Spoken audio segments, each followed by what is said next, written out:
episode. Nneka and Adeyinka, thank you so much for joining me today. My name is Sophia Hagen.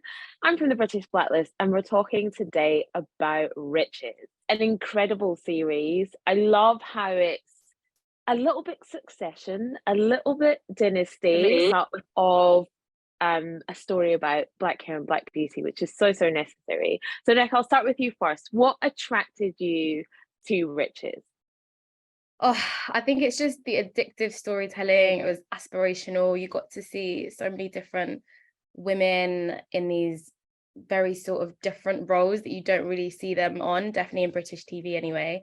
And it was just like, it's just quite bingey, you know, when you're reading the script, you don't want to like put it down, you want to see the next episode. It's just, yeah, aspirational storytelling, and it was just a lot of fun. Adeyinka, tell me what attracted you to Riches. Yeah, very similar to what Nneka said, but also, you know, the characters are complex. I love a good family drama, and there's so much drama between the families. And you know, that point that Nneka said about it's just binge worthy. Like, I remember reading the script and I literally couldn't put it down. I was reading it until like ridiculous hours in the morning, and you know, it's just such a great easy show to watch, you know, like once you're hooked, that's it. Yeah, exactly. And now bringing it to a whole new audience at ITV1 who are going to be hooked as well. So Nneka, you play Wanda, bit of a daddy's girl, baby of the family. Is there anything about Wanda's character, or is there anything about Wanda that's like you? And what did you not like about her? Well, that's a good question. I think Wanda is like fiercely loyal. So I would say that I'm someone who's quite loyal, also a bit of a daddy's girl. She is unapologetically herself, whether you kind of like love her or you hate her. That's something that I think is really endearing and comforting about her, the fact that she can just sit in who she is. What I didn't like about her, I mean, she was quite bratty. Do you know what I mean? There could have been different ways in which she tried to like be herself and get what she wanted. But you have to like find the humanity in these characters that you're playing. Otherwise, you kind of end up playing them sort of like one-dimensional. And then at the end of the day, humans, you know, we're all sort of complex people figuring out who we are and what we have to offer to the world. So I think I try to find the vulnerability in that in my approach to Wanda.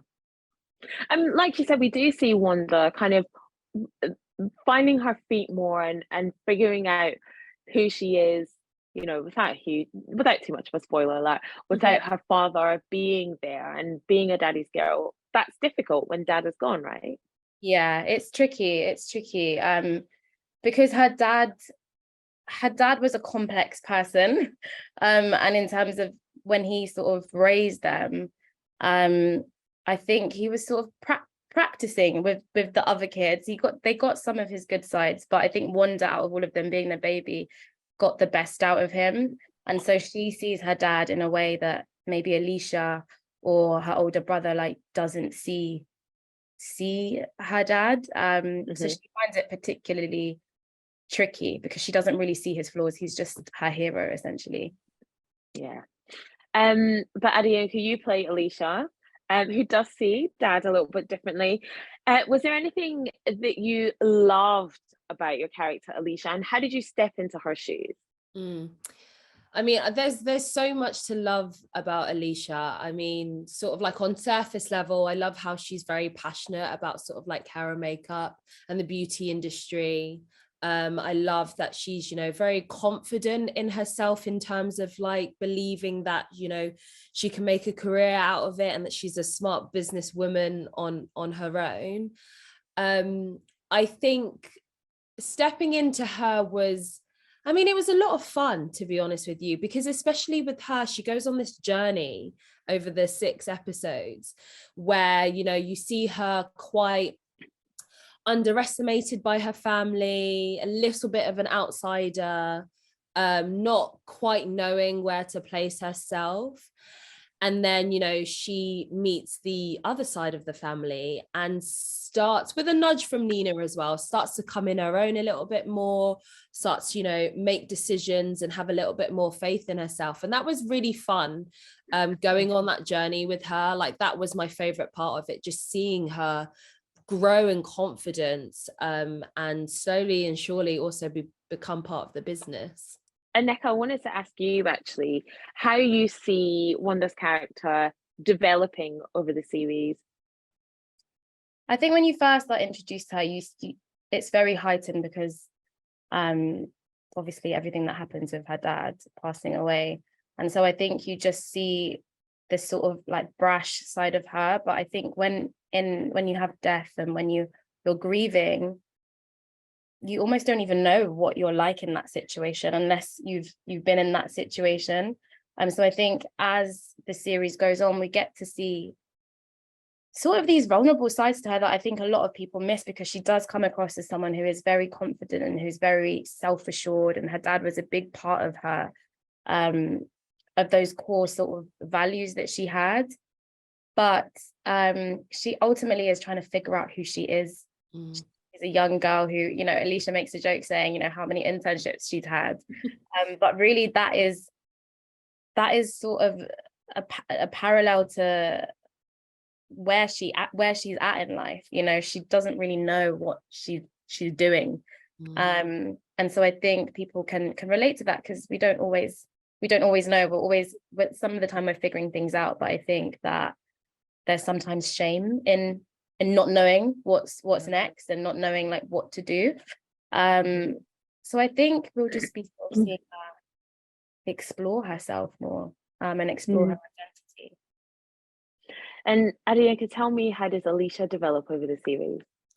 I think we see her really grow in her confidence, and I think like as well grow at such a quick rate, and also sort of like start to like find her place in the family and in the business and what that means to her. I think that's where we sort of see her. And I think it's sort of like really refreshing to see someone come out of their shell and to like, see them develop and also see them make some choices that you wouldn't expect from them. And I think that's really exciting because, people as human beings, we're very complex. So characters have got to be complex. And I think sometimes Alicia's decisions are always well intended, but sometimes the outcome of them aren't so much. And, that's really nice to see that journey over the season. And I think obviously the business that we're talking about is Flair and Glory. Tell us about what that is. Tell us about the ins and outs of Flair and Glory. Well, firstly, it's an empire. It's a massive, massive empire. Stephen has, built it from the ground up. They're the leading cosmetics company. And it has its flaws, as you see across the series, in terms of obviously, there's discussions about, the products and, they're popular, but there's issues. But also in terms of like the face of the business and behind the scenes and what the company sort of like represents, there's a lot of discussion around that. What type of model should Flair and Glory be using? Should they stick to the same models they've been using for all these years? Or, should they take the leap of faith and change it up on, all that sort of stuff? And Alicia sort of like starts that conversation, which I think is absolutely great and wonderful. I think it's an empire, I would say. And Nneka, tell me about Wanda's role within Flair and Glory. Like we said, she's the baby of the family, but does she want to take over one day, or is she not really that interested? Yeah, no, I feel like with Wanda, because she's one of the few people that take a back seat with Flair and Glory. She's an art student and she's into art. She wants to sort of immerse herself in that world. She's still figuring out how she's going to do it. But she doesn't necessarily want to be involved in Flair and Glory, but she is also very, very acutely aware that the success of Flair and Glory ultimately funds her lifestyle. And if if that is in any way sort of jeopardized or compromised, so is her way of living.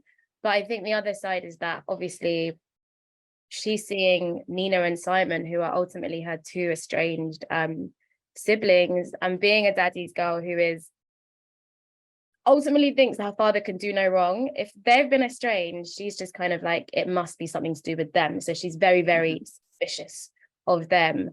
And so she is probably a little bit more invested right now because her dad's not there. And ultimately these people are coming and somewhat filling her dad's shoes. And she's very, very like distrusting of them.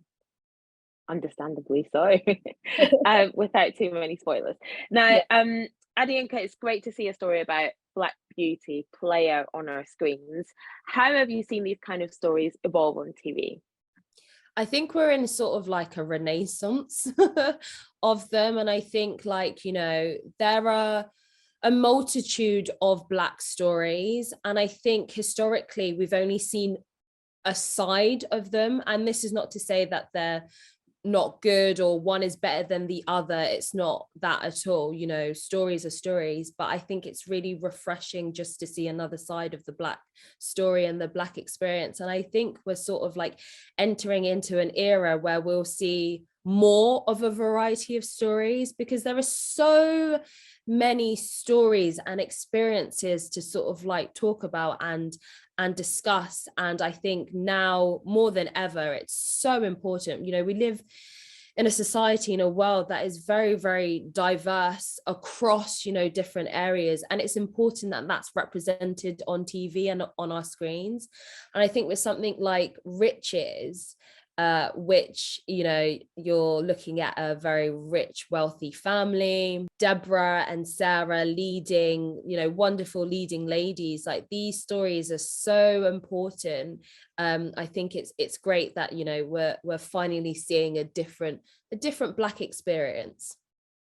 Definitely. And a final question that I'll put to both of you. What do you want audiences to remember most about the series after they've watched it? Nneka, I'll put that to you first.